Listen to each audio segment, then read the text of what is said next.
Představ si, že se probouzíš ve starověkých Aténách před více než 2000 lety. Slunce pomalu osvětluje kamenné ulice a město se začíná probouzet k životu. Obchodníci otevírají své stánky na rušném tržišti, řemeslníci začínají svou práci a vojáci trénují na otevřených prostranstvích za městskými hradbami.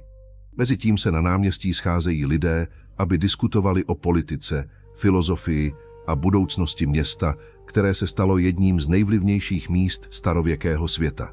Dnes se společně vydáme na cestu časem a projdeme ulicemi, domovy i slavnými chrámy, abychom zjistili, jaké to opravdu bylo žít v každodenním životě starověkých Atén.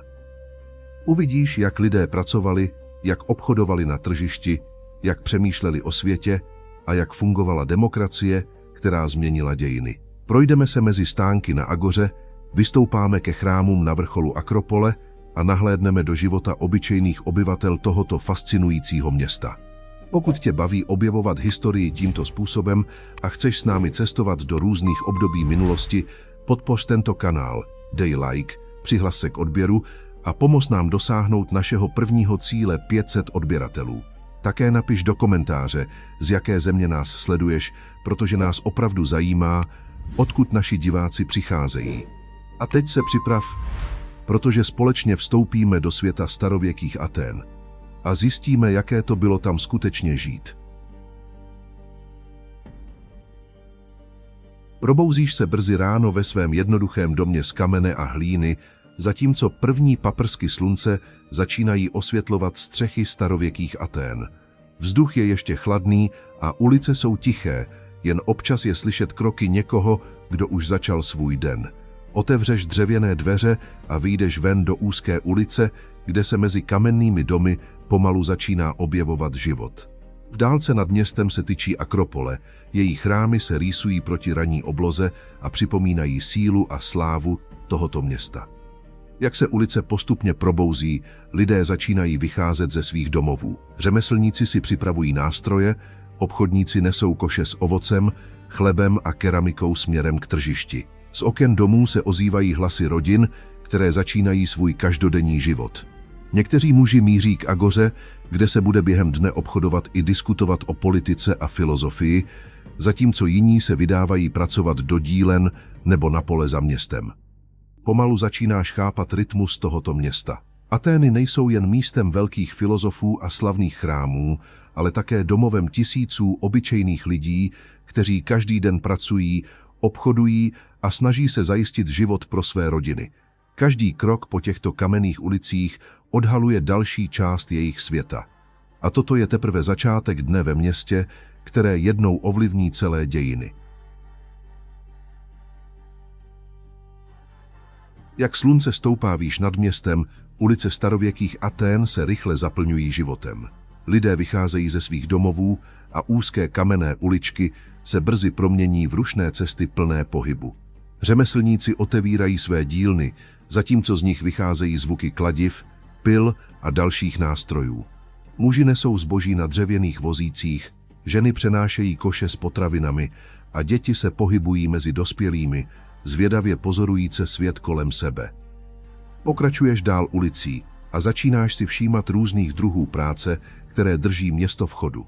Někteří lidé vyrábějí keramiku, jiní opravují sandály nebo připravují čerstvý chléb ve svých malých pekárnách. Na rohu ulice stojí prodavač, který hlasitě nabízí ovoce a olivy kolem jdoucím. Všude kolem je slyšet směs kroků, hlasů a práce, která vytváří rytmus každodenního života tohoto starověkého města. Při chůzi ulicemi si uvědomuješ, že Atény nejsou jen centrem filozofie a politiky, ale také místem tvrdé práce tisíců obyčejných lidí. Každý člověk zde má svou roli, od řemeslníků a obchodníků až po dělníky, kteří přinášejí zásoby z přístavu. Toto město je plné energie a pohybu a každá ulice vypráví svůj vlastní příběh o životě ve starověkých Aténách. Pokračuješ ulicemi města, dokud nedorazíš na nejživější místo v celých Aténách, slavnou agoru. Už z dálky slyšíš hluk davu, zvuky kroků na kamenné dlažbě a hlasy obchodníků, kteří nabízejí své zboží kolem jdoucím. Jak vstupuješ na široké náměstí, před tebou se otevírá rušný svět plný stánků, košů s ovocem, keramických nádob a barevných látek přivezených z různých částí řeckého světa. Lidé proudí mezi stánky, zastavují se, smlouvají a zkoumají zboží vystavené na dřevěných stolech. Procházíš mezi obchodníky a začínáš si všímat rozmanitosti věcí, které se zde prodávají. Jeden muž prodává čerstvé olivy a sýry, zatímco vedle něj jiný nabízí krásně zdobenou keramiku. Nedaleko stojí řemeslník, který přímo na místě vyrábí malé předměty a ukazuje svou práci zvědavým zákazníkům. Vzduch je plný vůní, chleba, bylin, oleje a čerstvého ovoce, které se mísí s neustálým šumem lidí, pohybujících se po tržišti. Brzy si uvědomíš, že agora není jen místem obchodu.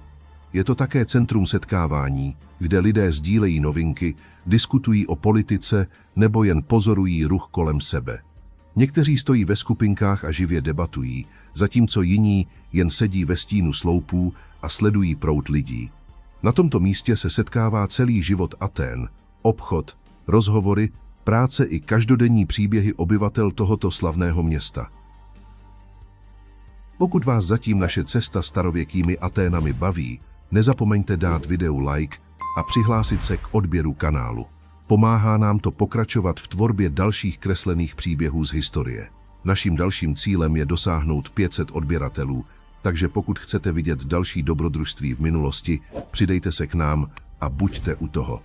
Teď ale pojďme pokračovat v našem dni ve starověkých Aténách. Slunce už stojí vysoko na obloze a Atény jsou plné života. Když procházíš městem, všimneš si malých skupin lidí stojících v kruhu kolem mužů, kteří živě mluví a gestikulují. Nejsou to obchodníci ani politici, jsou to myslitelé. V Aténách není filozofie zavřená v budovách. Odehrává se přímo na ulicích, mezi lidmi, kteří se zastaví, aby poslouchali a přemýšleli. Možná se zastavíš také. Jeden z mužů klade jednoduché, ale zvláštní otázky. Co je spravedlnost? Nebo co znamená být dobrým člověkem? Lidé odpovídají různě, někdy sebejistě, jindy váhavě. Muž však jejich odpovědi zpochybňuje dalšími otázkami. Není to hádka, je to způsob, jak přimět každého přemýšlet hlouběji. Atmosféra je zvláštní a inspirující zároveň. Někteří lidé přikyvují, jiní nesouhlasí a začínají vlastní argumenty. Ale právě tak se v Aténách rodí nové myšlenky. Na těchto prašných ulicích mezi obyčejnými lidmi a kamennými sloupy vznikají filozofické myšlenky, které budou ovlivňovat svět ještě po tisíce let.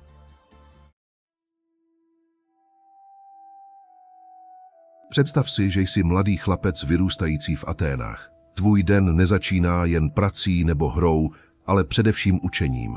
Od raného věku tě tvá rodina posílá ke vzdělání, protože Atéňané věří, že dobrý občan musí mít nejen silné tělo, ale také bystrou mysl. Ve škole se učíš číst a psát, posloucháš příběhy o hrdinech a bozích a pomalu začínáš chápat svět kolem sebe. Učitel sedí vedle tebe a vede tě trpělivě, zatímco ty se snažíš napodobit písmena na voskové tabulce. Ale vzdělání v Aténách není jen o knihách a slovech. Velkou část dne trávíš také tréninkem svého těla. Spolu s ostatními chlapci běháš, zápasíš a učíš se disciplíně v gymnasiu. Atéňané věří, že silné tělo pomáhá vytvořit silného ducha. Proto se učíš rovnováze mezi fyzickou silou, uměním a rozumem. Někdy hraješ na liru, jindy cvičíš atletiku pod dohledem zkušeného učitele.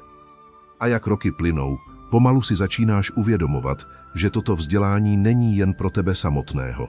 Atény potřebují občany, kteří dokážou přemýšlet, diskutovat a rozhodovat o budoucnosti města. Jednoho dne možná budeš stát na shromáždění spolu s ostatními občany a budeš mluvit o zákonech nebo o válce. Všechno, co se dnes učíš, tě připravuje na tento okamžik. V Aténách totiž vzdělání znamená stát se součástí samotného srdce demokracie. Když se den pomalu chýlí k odpoledni, uvědomíš si, že náboženství je v Aténách všude kolem tebe. Téměř na každém rohu města stojí malý oltář nebo socha některého z bohů.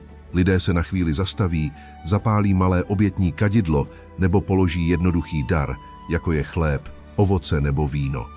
Pro Atéňany nejsou bohové vzdálené bytosti, jsou součástí každodenního života a lidé věří, že jejich přízeň může ovlivnit štěstí, zdraví i úspěch ve válce.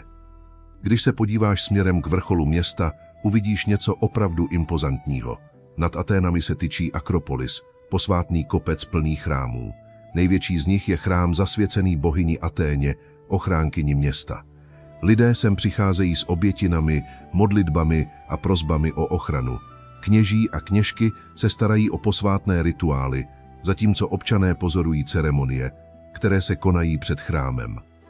Během roku se celé město mění při velkých náboženských slavnostech. Ulice se zaplní průvody, hudbou a lidmi nesoucími obětní dary bohům. Jedním z největších svátků je slavnost Panaténaje, kdy Atéňané oslavují svou bohyni Aténu. Pro lidi je to nejen náboženský okamžik, ale také chvíle, kdy celé město cítí jednotu, hrdost a společnou identitu. V těchto chvílích si uvědomíš, jak hluboce jsou bohové propojeni se samotným životem Atén. Pokud vás zatím naše cesta starověkými Aténami baví, nezapomeňte dát videu like a přihlásit se k odběru kanálu. Pomáhá nám to pokračovat v tvorbě dalších kreslených příběhů z historie. Naším dalším cílem je dosáhnout 500 odběratelů, takže pokud chcete vidět další dobrodružství v minulosti, přidejte se k nám a buďte u toho. Teď ale pojďme pokračovat v našem dni ve starověkých Aténách. Jak se den pomalu blíží ke svému konci, město Atény se stále hemží životem. Tentokrát však mnoho občanů směřuje na jedno důležité místo, na shromáždění, kde se rozhoduje o budoucnosti města. Přichází sem muži z různých částí Atén, někteří jsou farmáři, jiní obchodníci nebo řemeslníci. Přesto mají všichni něco společného. Jsou občany tohoto města a mají právo mluvit a rozhodovat. Když dorazíš blíž, uvidíš skupiny lidí stojících a živě diskutujících. Někteří mluví hlasitě a snaží se přesvědčit ostatní o svém názoru. Témata jsou vážná: zákony, válka, obchod nebo budoucnost města. Jeden řečník vystoupí dopředu a začne mluvit k ostatním. Dav poslouchá, někdy souhlasí, jindy reaguje nesouhlasným šumem. V Aténách totiž může každý občan vyjádřit svůj názor. Je to zvláštní a silný okamžik. Tady, na otevřeném prostranství pod širým nebem, lidé společně rozhodují o osudu svého města. Není to vláda jednoho krále ani malé skupiny vládců. V Aténách vzniká něco nového – demokracie. A když stojíš mezi těmito lidmi, uvědomíš si, že právě tady se rodí myšlenka, která jednou ovlivní mnoho společností po celém světě.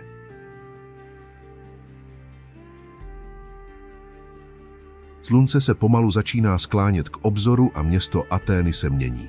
Horko dne ustupuje a ulice se znovu zaplňují lidmi, kteří se vracejí domů po dlouhém dni práce, obchodování a debat. Procházíš známými kamennými ulicemi a všímáš si, jak se světlo mění do teplých odstínů oranžové a zlaté. Stíny budov se prodlužují a nad městem začíná foukat jemný večerní vítr. Z některých domů se line vůně čerstvě připravovaného jídla. Rodiny se pomalu scházejí uvnitř svých domovů, zatímco jiní lidé ještě zůstávají venku a pokračují v rozhovorech na ulicích nebo na malých náměstích. Obchodníci zavírají své stánky, sbírají zboží a připravují se na další den. Město se uklidňuje, ale stále cítíš jeho energii, která nikdy úplně nezmizí. Když se ještě jednou ohlédneš směrem k Akropoli, vidíš, jak se její chrámy tyčí nad městem v posledních paprscích slunce.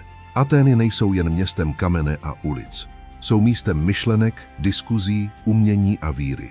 A když tady stojíš na konci dne, uvědomíš si, že život v tomto městě je součástí něčeho většího, příběhu, který bude lidstvo vyprávět ještě po tisíce let. Den v Aténách pomalu končí.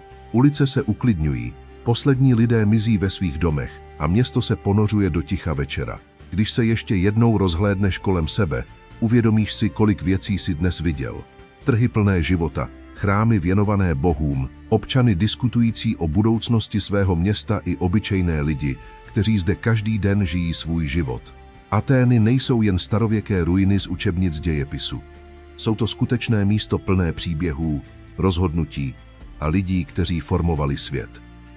Možná sis dnes uvědomil něco zajímavého. Mnoho myšlenek, které považujeme za samozřejmé, demokracie, filozofie, veřejné debaty, má své kořeny právě tady. Když se díváš na město, které se pomalu ztrácí v noční tmě, je těžké si nepředstavit, kolik generací zde žilo, pracovalo, přemýšlelo a snilo o budoucnosti.